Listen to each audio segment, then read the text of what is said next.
All right, let's dive into a truly incredible book, Amitav Ghosh's The Shadow Lines. Now, this is one of those novels that does way more than just tell a story.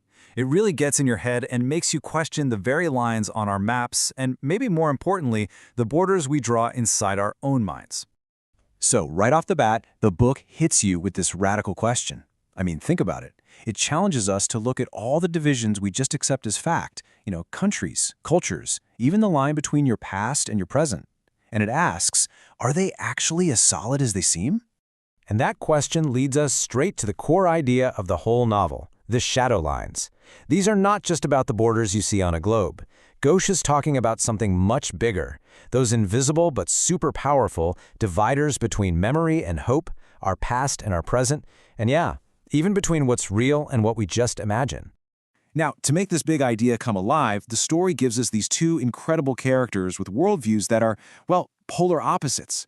They really represent this huge clash in how we can choose to see the world, and honestly, their conflict is what drives the whole heart of the story. Okay, let's break this down. On one side, you've got Thama, who's the narrator's grandmother. She's the nationalist. For her, borders are absolutely real, totally necessary. Freedom, that's something you win through violence. And history is what's written down in the official books. But then you've got Tridib, the dreamer. For him, borders are just imaginary lines. Real freedom, he thinks, happens in your imagination. And history? That's not a record, it's this messy, beautiful collection of personal memories. And this quote just perfectly sums up Thama's whole deal. She's lived through some seriously turbulent times, and she is absolutely convinced that a nation has to forge its identity in conflict. For her, if a border wasn't drawn in blood, it's not even real. It's a pretty harsh way to see things, but for her, it's the only way the world makes sense. And then you have Tridib, who offers a totally different kind of gift. It had nothing to do with patriotism or flags. It was about perception. He taught the narrator that you don't need a passport to travel the world. You just need your imagination. He gave him the eyes to see a world without any walls. But look, this isn't just some abstract philosophical debate.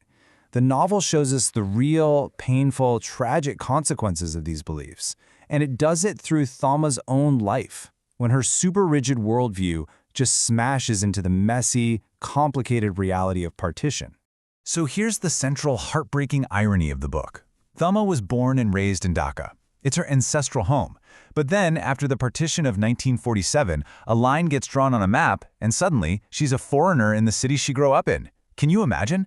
She's just completely bewildered. She can't wrap her head around how her own birthplace is now listed as a foreign place on her passport.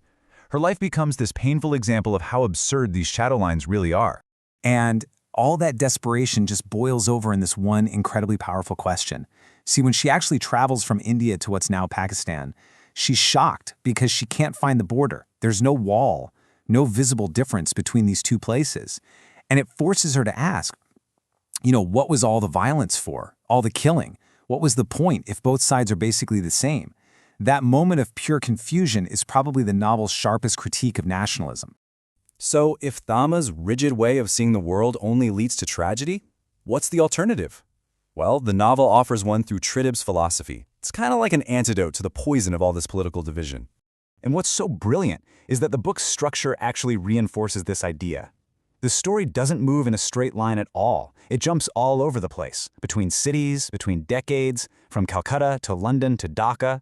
And Ghosh does this on purpose, to show us how our memory really works, right? It doesn't follow a neat timeline or a map. It connects moments through feelings and emotions.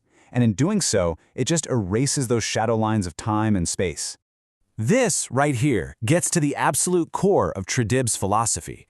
He argues that if we just blindly accept the maps and the official histories we're handed, then we're not really living our own lives. We're just trapped inside other people's inventions.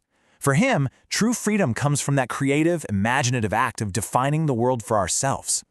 Now, it's really important to get this straight. This isn't about escaping into some fantasy land. For Tridib, imagination is a tool for seeing a deeper reality. It's what allows us to see the shared humanity, the shared history, that all these political lines are specifically designed to make us forget. Okay, so this all brings us to the novel's final, and maybe its most brilliant, metaphor for understanding how these divided places are actually related. So the book suggests that places like Dhaka and Kolkata aren't opposites separated by a hard border. No, they're mirror images of each other. They're joined by what it calls a looking glass border. Get this. A riot that breaks out in one city is just the inverted reflection of a riot in the other, which means the enemy, that other you're taught to hate across the line, is actually just a distorted reflection of yourself.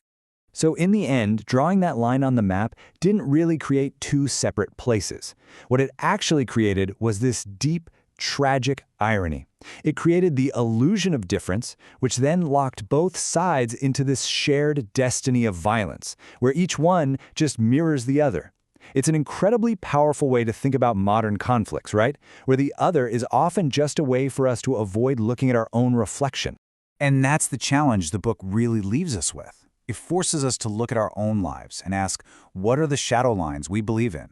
You know, the lines between us and them, between our past and our present?